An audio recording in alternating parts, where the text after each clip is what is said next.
Olá, meu amigo, minha amiga. Estamos de volta com o nosso Portal do José, neste final de sabadão, trazendo algumas informações e esclarecimentos jurídicos e também algumas novidades inacreditáveis em relação ao futuro criminal do réu inelegível e de sua ORCRIM. Gente, se existe uma atividade que é muito difícil, é muito trabalhosa, é muito complexa no mundo inteiro, é a do advogado criminalista. Isso porque ele está sempre lidando com uma situação muito pesada, algum crime que prejudicou alguém, danou algum patrimônio, lesou alguma instituição, enfim. E muitas vezes ele está lidando ali com ferramentas desproporcionais, é o Estado atuando contra a pessoa que ele está tentando defender. Para piorar, muitas vezes a opinião pública está completamente contrária ao seu cliente, à pessoa que ele está defendendo. Agora, no Brasil, a situação para alguns advogados é muito pior. Por exemplo, aqueles que estão tentando defender o réu inelegível. Porque esse, a todo instante, reúne mais provas contra si e também contra toda a sua ORCRIM. Vou conversar com vocês sobre o que está acontecendo, porque, olha, gente, são situações inacreditáveis, né? E trarei aqui algumas cenas e mais algumas informações, mas antes de mais nada, quero convidar você, que está chegando agora ao nosso portal, ainda não é inscrito, para que, em primeiro lugar, você venha aqui para o nosso portal, se inscreva aqui conosco e se some aos mais de 1.020.000 pessoas que já são inscritas e conectadas através do nosso portal. Conheça também os nossos outros vídeos, se você gostar, compartilhe, recomende, nunca se esqueça do seu joinha, seu comentário e, se puder, se inscreva também no nosso clube de membros. Você que é muito bem-vindo e muito bem-vindo. Gente, eu já conversei com vocês que, do ponto de vista jurídico, não tem o que fazer para defender alguém que deixou tantos rastros e coisas que nós vimos aqui no Brasil. Não tem como, né? As evidências, os fatos, os desdobramentos. O problema é que o crime que eles queriam consumar fracassou, mas isso não exclui a responsabilidade de todos pelo cometimento daquilo que eles fizeram. Eles vão pagar por isso. Não é por outra razão que eu tenho sempre comentado aqui com vocês há muito tempo, que, dado o perfil do Bolsonaro como uma figura absolutamente desleal e covarde, se ele puder tentar fugir sozinho do Brasil, ele vai tentar fazer isso. Só que ele é muito medroso e, sobretudo, com todos nós já sabendo que ele tem esse tipo de inclinação, aí ele fica com mais medo, porque ele sabe que, se ele vacilar, pode ter a decretação de uma prisão preventiva instantânea. Aí ele já vai para a cadeia e já vai ter que aguardar, por mais que o processo demore, ele já vai ficar na cadeia. Bom, então isso cria uma série de tensões, e não foi por outra razão que hoje ele deu grandes mancadas, né? Matéria da semana: fuga por terra ou com jatinho? Argentina e Estados Unidos. Investigadores traçam possíveis rotas de fuga de Bolsonaro em caso de prisão. Então ele está apavorado. Agora, a ORCRIM dele fica se sentindo abandonada, né? Porque ele ainda teria alguma possibilidade de conseguir uma fuga. Agora os outros, não tem, gente. Os outros são figuras inúteis. São inúteis desconhecidos para direito internacional. Então esses aí vão ter que tentar se safar aqui e vai ficar complicado. A única forma deles aliviarem um pouco as imputações que estão recaindo sobre eles é colocarem a responsabilidade no inelegível. Se eles não fizerem isso, eles vão arcar com as consequências da sua lealdade com alguém que é um covarde desleal. Bom, e aí é o seguinte, vamos esclarecer algumas distorções, porque o universo paralelo está querendo arrumar já outros bodes, né? Outros espantalhos para substituir a senhora Débora, que está em prisão domiciliar. Ela não está livre e nem está sem uma condenação, não, gente. A situação dela está em suspense, né? Ou suspensa. Vamos ver aqui o que está acontecendo? Veio o senhor Mala aqui porque ele achou que, aliás, o bolsonarismo todo, né, achou que o fato do ministro Alexandre de Moraes ter mandado arquivar o inquérito das vacinas, que isso representou um recuo, que agora isso vai dar chance para o Bolsonaro se defender, são apaixonados e insanos, né? As pessoas da seita, eles acreditam naquilo que eles querem acreditar.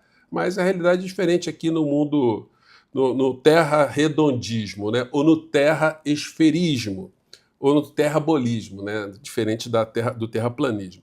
Vamos ver o que está acontecendo aqui. Olha o que aconteceu, em primeiro lugar, com essas primeiras movimentações jurídicas do ministro Alexandre de Moraes, e depois vamos ver, depois das declarações do Bolsonaro de hoje, né? Pela manhã. Vamos lá. Povo abençoado do Brasil, fica aprovado mais uma vez o que está na Constituição. O povo é o supremo poder. Os membros do... Gente, olha só, isso tem sido repetido de uma forma absolutamente cretina pelo senhor Mala, que é o doutrinador jurídico da extrema-direita. É importante esclarecer o seguinte, senhor Mala, quando a Constituição fala que o povo é o poder supremo, que o poder deriva do povo, isso significa na formação de uma Constituição. Toda a Constituição é a representação da vontade do povo que vem de um processo constituinte. É completamente diferente de uma boiada de criaturas ali camufladas de seres humanos que acham que fazer manifestação no meio da rua, isso tem um poder jurídico de alterar a realidade jurídica. Não é assim. Então, isso é uma primeira patifaria que deveria ser afastada, porque cria a sensação nessas pessoas, olha, eu estou empoderado, tá, o poder está comigo, então tem que me respeitar. As instituições agora elas têm que obedecer a minha patuleia aqui, ó. Poder judiciário vai ter que mexer nas suas decisões, poder legislativo, poder executivo, tudo aqui é por conta da gente aqui, da nossa patuleia. Então, é essa a visão que a criatura passa. E mais para frente, vou acelerar aqui, porque ele está arrumando já uma outra criatura, né? Criatura para substituir, porque senão a manifestação que eles estão montando, a manifestação pilantra, promovida pela Orcrim para tentar a absolvição ou anistia de Bolsonaro, ela fica sem uma motivação especial, né? Então ele arrumou essa situação aqui. Vamos lá. Política. Eu vou contar mais um caso que pouca gente sabe dessa vergonha. Eu vou falar do caso de Eliene Amorim de Jesus. A mulher presa há 2 anos no Maranhão. A história dela é comovente. Menina pobre do interior do Maranhão que veio para São Luís pagando curso de psicologia porque ela é manicure. Comprou uma passagem de 350 pratas e foi até Brasília, porque ela quer escrever um livro sobre...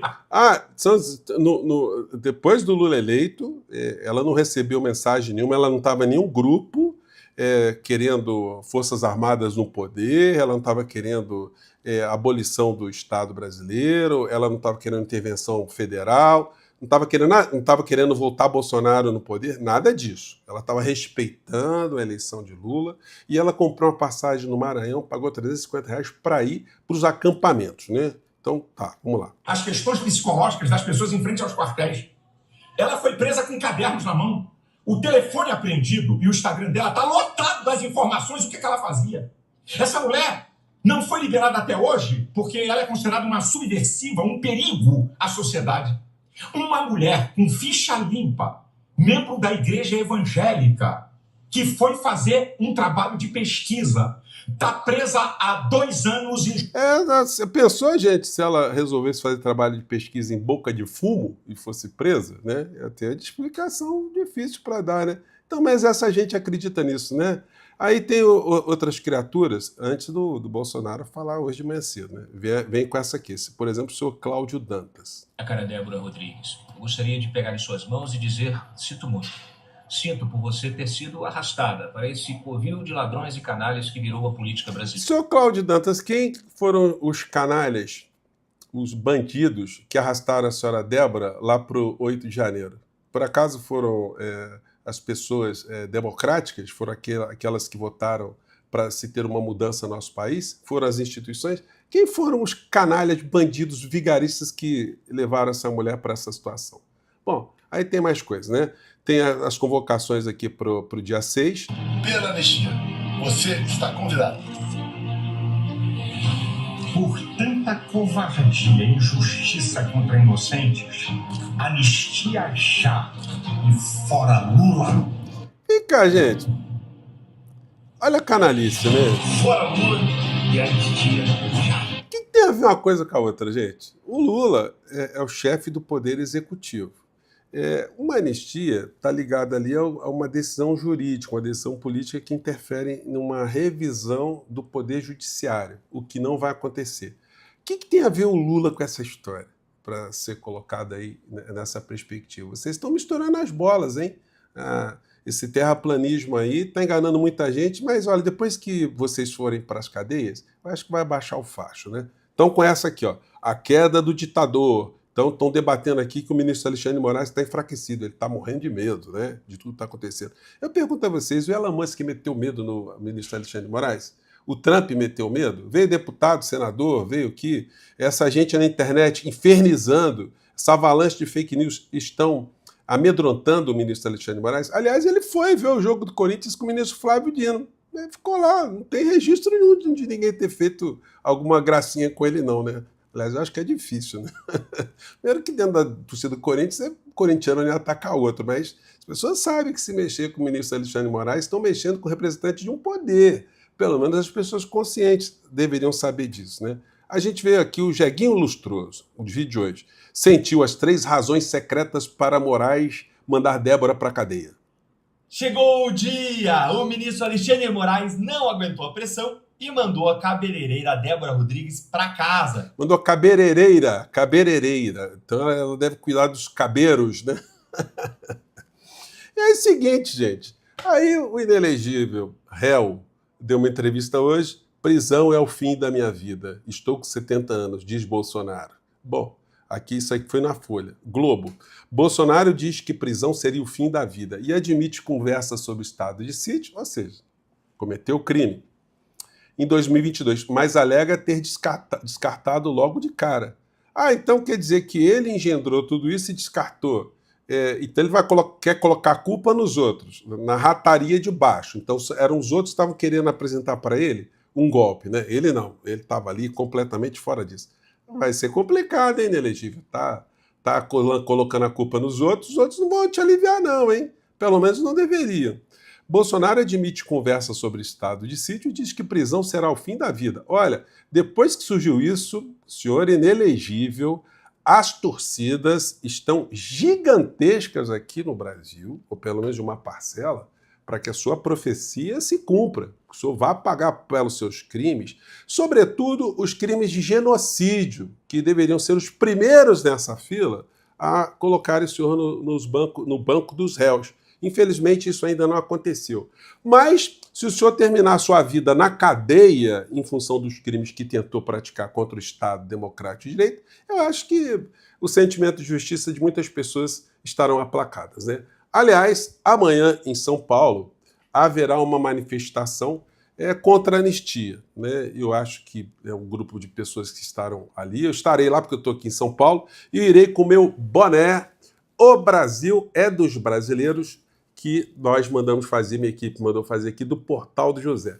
Os bonés azuis, só para esclarecer, já acabaram. Nós só temos agora os bonés brancos. São muito legais. Vou deixar um link aqui na descrição e amanhã estarei ali com os meus amigos paulistas aqui na manifestação para a gente somar cada vez mais vozes, né, para mostrar que nós não estamos de bobeira com essa gente toda. Nós estamos aqui, tá bom? Gente, um grande abraço, até o nosso próximo encontro. Tchau!